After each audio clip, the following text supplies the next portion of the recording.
Mesdames, Messieurs, bonsoir, bienvenue dans cette édition dont voici le sommaire. Les anciens présidents Nicéphore Dieudonné Soglo et Thomas Boniyaï sont annoncés à Niamey ce lundi 24 juin 2024 pour une mission de médiation. Vous suivrez dans cette édition l'avis de quelques citoyens béninois qui apprécient cette démarche des anciens chefs de l'État. Ce dimanche 23 juin 2024, les imams du Bénin se sont exprimés au sujet du nouveau code électoral adopté par l'Assemblée nationale. Ils ont rejeté la relecture demandée par l'Église catholique et apportent leur soutien au chef de l'État. On en parle dans ce 19h. En sport, le rideau est tombé sur la Super League Pro saison 2023-2024. Ce dimanche 23 juin 2024, Coton FC a une fois encore fini le tableau en haut de l'exercice. Plus de détails dans cette édition.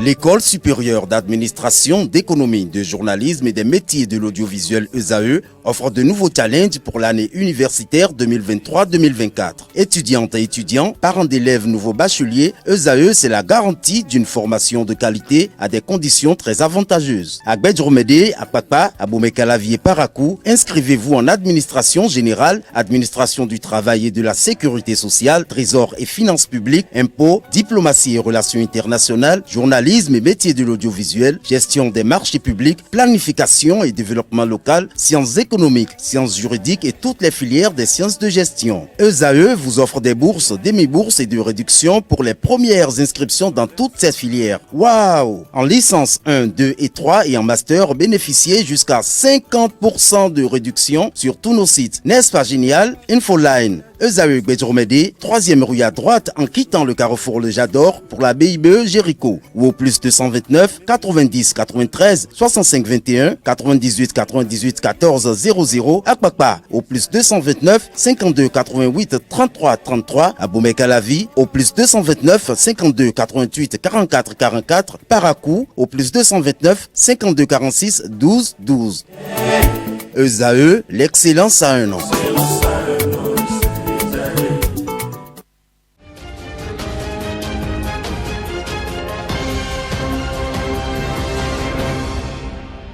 Bienvenue dans cette édition. Si vous nous rejoignez, les anciens présidents Nicéphore Dieudonné Soglo et Thomas Boniyaï sont annoncés à Niamey ce lundi 24 juin 2024.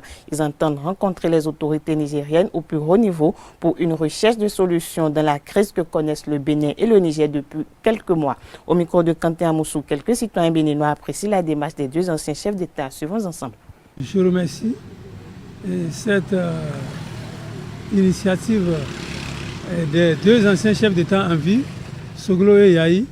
Le peuple béninois et nigérien souffre beaucoup. Et si ils ont pris une décision pour que la situation soit atténuée, moi je dis que bravo. Parce que on connaît le président Yahi Boni, on connaît le président Nicéphore Dieudonné Soglo. Parce que pour eux c'est l'humilité. Que Tiani les accueille, et savoir que ce ne sont pas eux, les deux présidents, Talon et lui Tiani, qui sont en souffrance, que ce sont les deux populations, le peuple du Niger et le peuple du Bénin, qui sont en souffrance. Leur communiquer à eux-mêmes, à demander à la population de prier pour que leur médiation soit ce que nous, citoyens lambda, nous devons aussi les accompagner dans cette prière-là et que dès qu'ils seront au Niger, qu'ils soient acceptés par la junte et que la junte aussi comprenne que cette situation-là ne favorise ni le Bénin ni le Niger. Ce que nous on souhaite, que le résultat, tout au moins par exemple pour le Lodic, que le pétrole coule d'abord. Et pour la frontière, on va voir comment ils vont négocier cette réouverture. Il y a trop de gens qui ont guardé, mais il y a des gens qui ont guardé, il y a des gens qui ont guardé, il y a des gens qui ont guardé, mais des gens qui ont guardé, il y a des gens qui ont guardé, il y a des gens qui ont guardé, et bien nous tiens. Je l'annonçais au début de cette édition, au lendemain de la publication des actes du colloque scientifique organisé par l'Église catholique. Les imams du Bénin sont montés au créneau pour se prononcer sur le sujet. Ces leaders de la religion musulmane ont exprimé de manière unanime leur soutien au président Patrice Talon et ont insisté sur l'importance du respect strict du code électoral, lequel apporte des réformes significatives au système partisan béninois. Dans leur déclaration, le président de l'Union islamique du Bénin a insisté sur le respect des lois de la République et de la laïcité du pays. Cette déclaration des imams du Bénin, en présence de plusieurs personnalités politiques, vient au lendemain de la restitution des conclusions du colloque organisé par l'Église catholique. Il faut souligner que l'une des recommandations de cette assise est la relecture du code électoral. Il faut rappeler qu'avant les imams du Bénin, un groupe de 5 églises, dont l'Église protestante méthodiste du Bénin, avait déjà dénoncé la posture de l'Église catholique sur le code électoral et ont apporté leur soutien aux institutions de la République. Ainsi, au sein des confessions religieuses, l'Église catholique est de plus en plus isolée sur la question du code électoral. L'Institut des artisans de justice et de paix Champ d'Oiseaux IAJP-CO a tenu le cercle de réflexion sur le thème l'économie mondiale et les défis de la coopération internationale dans les pays africains. C'était le jeudi 20 juin 2024. Le reportage avec Anaël Vianedo. Cercle de réflexion à l'Institut des artisans de justice et de paix Champ d'Oiseaux, IAJP-CO. Pour ce mois de juin, les participants ont réfléchi sur le thème « L'économie mondiale et les défis de la coopération internationale dans les pays africains ». Répartis en 3 groupes, les participants ont évoqué plusieurs aspects. Pour pouvoir exploiter la coopération internationale, qu'il faille d'abord offrir les mêmes chances à toutes les couches sociale dans un esprit d'équité, d'éthique, d'égalité et de justice. Les citoyens peuvent devenir une pression du changement de la volonté politique.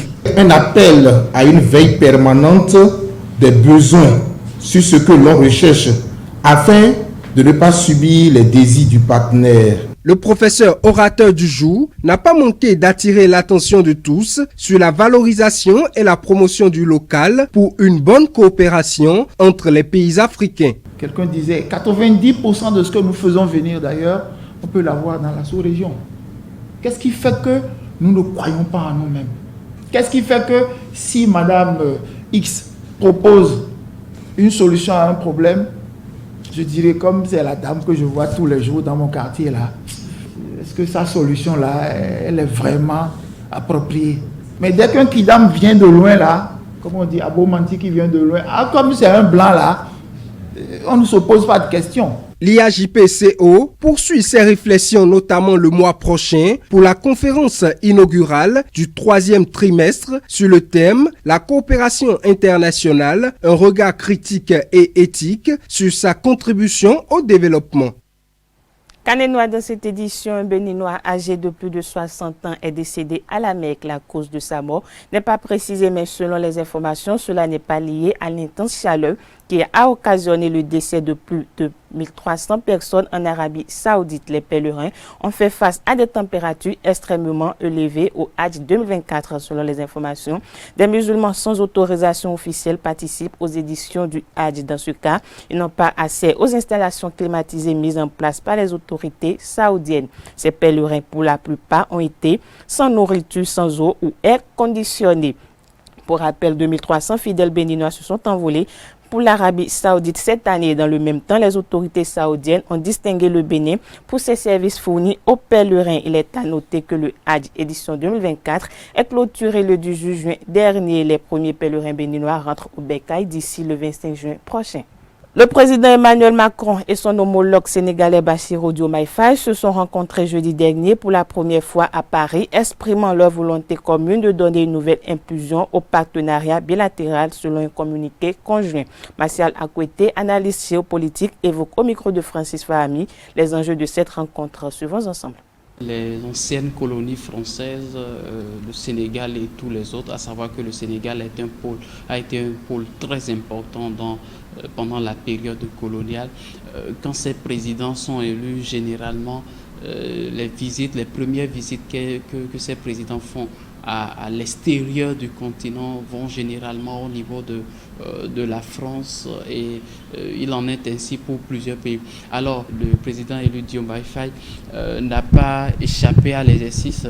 Il a déjà visité, il a entamé tout un tas de visites en ce qui concerne les pays de l'Afrique. Et maintenant, il faut discuter également avec la France parce que c'est un partenaire de longue date, hein, de très longtemps. Il faut donc revoir les partenariats. Il faut discuter des questions qui fâchent, des questions qui, en quelque sorte, constituent des points d'achoppement pour les deux gouvernements, à savoir la question des pays de l'AES ou la position du Sénégal depuis l'arrivée de Diomaye Faye au Sénégal. La position n'est pas une position assez rigide, n'est pas une position assez souple également, mais une position très calculée, très mesurée. Alors donc, il va pouvoir s'entretenir avec son homologue français sur comment gérer ces situations dans la région ouest africaine et comment est-ce qu'il faut collaborer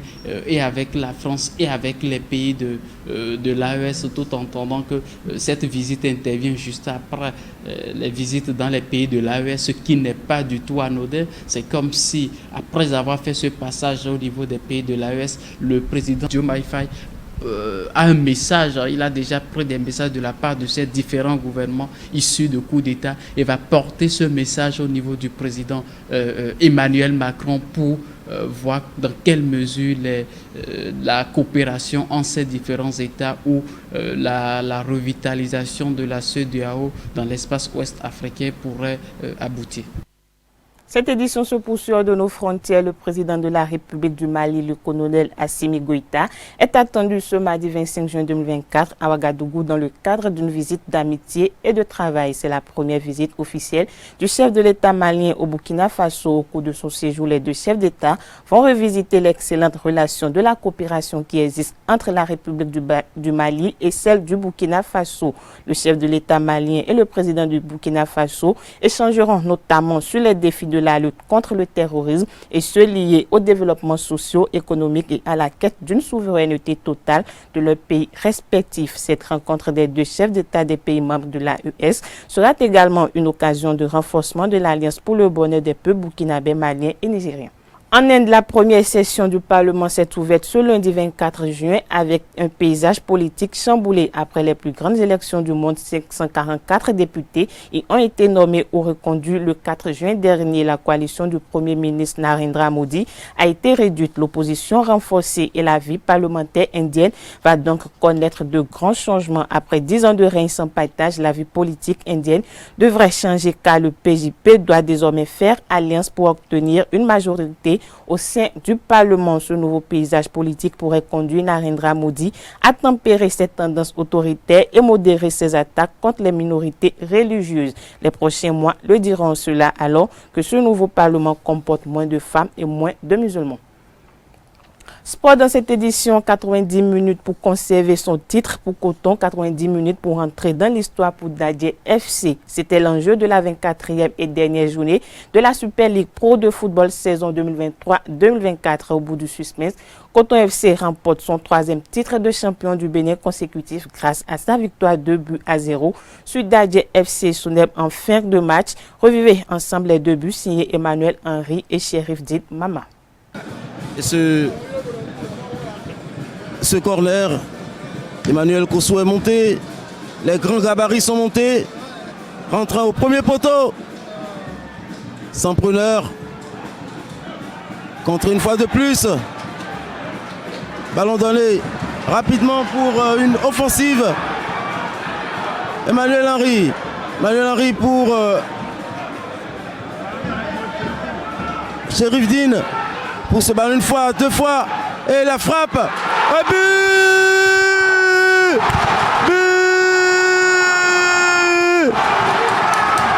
Ouverture du score! C'est l'ouverture du score du côté d'un cotonculteur qui vient de surprendre les visiteurs.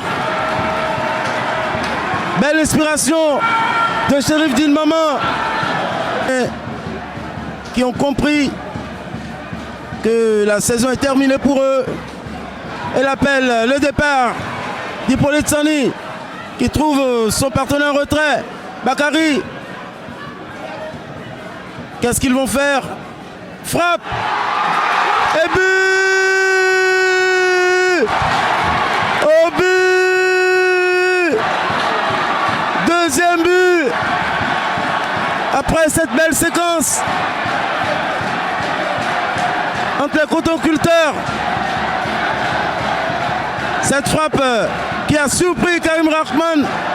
Toujours dans le même registre, les cotonniers reviennent de loin. Victor Zonka et ses poulains ont traversé toutes les émotions lors de cette troisième saison dans l'élite. Suivons ensemble la réaction du coach Victor Zonka. Écoutez, d'abord de la satisfaction, puis après tirer un grand coup de chapeau à mes joueurs. Parce qu'on est passé par des moments très difficiles. On nous dénigrait un peu de partout. J'entendais des propos qui étaient très sévères à notre égard. Et j'ai bouché mes oreilles et j'ai commencé à dire à mes joueurs qu'il ne faut pas écouter, il faut travailler. Et je pense que quand on travaille, on est toujours récompensé. Pas toujours, mais la plupart du temps. Et je pense qu'on s'est mis la tête dans le guidon et on est reparti. On est reparti. On a eu des petites alertes, je dirais, contre l'auto. Mais bon, je dirais que c'était contre le cours du jeu. Mais bon, passons. Si je devais tout dire sur l'auto, je pense que ça serait un petit peu sévère pour moi de le dire, mais bon, passons. Et donc, aujourd'hui, on a joué le titre contre Djadji, qui a fait une très grande saison. Ça n'a pas été facile encore aujourd'hui, mais on a su faire le dos rond et puis marquer 2 buts donc, pour gagner ce match et montrer que, bon, c'est vrai qu'avant le match, il y avait 1 point, là, il y en a 4. C'est déjà un peu plus important. Et puis l'auto qui sautait de joie après nous avoir battus est à pratiquement 9 points. Donc je dirais qu'il n'y a pas photo, comme on dit. Et je pense que mes joueurs ont fait une grande saison. Alors vous savez, on est déjà pratiquement dans la 49e semaine qu'on a repris l'entraînement. Et donc vous savez, les gars, ils ont des moments aussi, ils peuvent être un peu fatigués. C'est vrai qu'on a eu beaucoup de chance pour les blessures. On a eu beaucoup de chance aussi pour la récupération. Au coup de sifflet final, la Ligue professionnelle de football a remis le trophée de champion aux cotonniers, plus une enveloppe financière de 20 millions de francs CFA à DADFC. Champion est reparti avec une somme de 10 millions de francs CFA. Bravo aux cotonniers de Victor Zonka. C'est sur cet élément que prend fin cette édition. Merci pour votre attention. Agréable soirée à tout un chacun.